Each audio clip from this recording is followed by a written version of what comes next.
gwapong to? Ha? Ha? Parang hindi nga ikaw ang talabang hinahanap ko.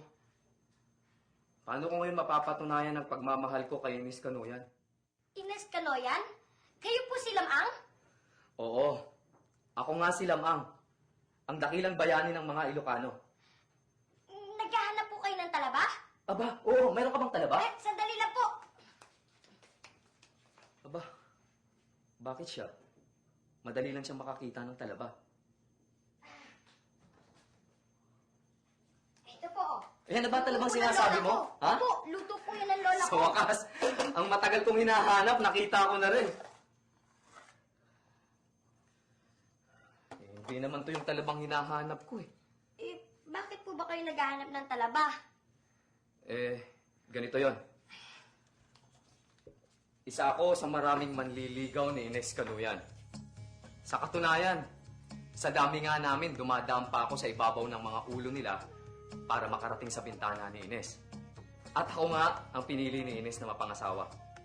Pero sa kandong pala, may kaugaliang pag may napangasawa ka sa lugar na yon, ay kailangan mong humuli ng gintong talaba para ipakita ang pagmamahal mo at katapatan sa iyong asawa.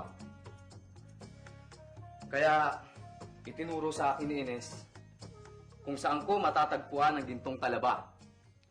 At ibinigay din niya sa akin ang direksyon at kung ano ang itsura ng lugar.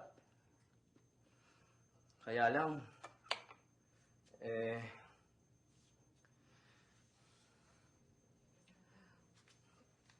nakalimutan ko eh. Siguro po, hindi kayo nakikinig, no? Eh kasi, akala ko, kahit di ako masyadong makinig, maaalala ko eh. Ganyan din po yung nangyari sa akin kanina. Pero po, sabi ng lola ko, na ibibigay daw po ang pagkasunod-sunod ng mga ideya kung makikinig po kayo mabuti. Ganun ba yun?